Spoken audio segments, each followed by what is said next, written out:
এই সেই এসুসের অক্ষয় ল্যাপটপ অবশেষে বাংলাদেশের মার্কেটে অফিসিয়ালি লঞ্চ হয়ে গেল এসুস এক্সপার্টবুক P5 আর এই লঞ্চিং উপলক্ষে এসুস আয়োজন করেছিল বিশাল একটা ইভেন্ট। আমরাও আমন্ত্রিত অতিথি হয়ে অংশগ্রহণ করেছি এবং এখানে এসে ভাই আমাদের তো চক্ষু চড়ক গাছ, কারণ নানাভাবে এই ল্যাপটপটাকে পরীক্ষা নিরীক্ষা করা হচ্ছে।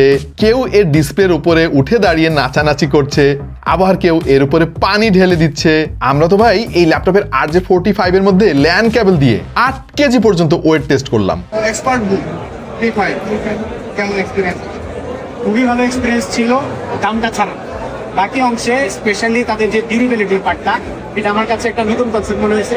স্পেশালি এই ধরনের বিজনেস সিরিজের ল্যাপটপে এরকম ডিউরেবল একটা জিনিস বাংলাদেশ সংস্থা এরা একটা জিনিস খুবই ওয়েলকামের একটা জিনিস এবং আমরা খুব লাইক অনেকগুলো টেস্ট করছি, শেষ করে অনেক আনন্দ পাইছি যে নাইলে সার্ভিস।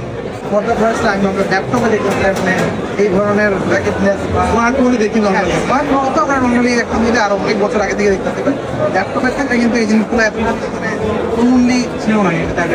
এসুস দাবি করছে এই ল্যাপটপটা বাজারের অন্যান্য সকল ল্যাপটপের চাইতে সবচাইতে বেশি ডিউরেবল। ইভেন এইটার ডিসপ্লে কিন্তু খুবই মজবুত, মানে আপনি চাইলে এইভাবে বাঁকা করে ডিসপ্লের এক কর্নার ধরেও ল্যাপটপের সমস্ত ওজন দিয়ে দিতে পারবেন। আমরা কিন্তু স্টুডিওতে টুকটাক কিছু টেস্ট করেছিলাম এই ল্যাপটপের এবং আমাদের এক্সপেরিয়েন্সও কিন্তু যথেষ্ট ভালো। এনিওয়ে, যারা অফিস ওয়ার্কের জন্য এইরকম ডিউরেবল ল্যাপটপ চান তাদের জন্য কিন্তু এসুসের এক্সপার্টবুক P5 দারুণ একটা অপশন হতে পারে, যার চাক্ষুষ প্রমাণ আমরা এই ইভেন্টে এসে পেয়েছি। এখানে এসে অবশ্য আমাদের আরেকটা লাভ হয়েছে, আমাদের ভাই ব্রাদারদের সঙ্গে বেশ ভালো একটা আড্ডা দিতে পেরেছি আমরা, এবং গল্পে গল্পে আমাদের সময়ও শেষ হয়ে গিয়েছিল এবং দারুণ একটা স্মৃতি নিয়ে আমরা অনুষ্ঠান শেষ করেছি।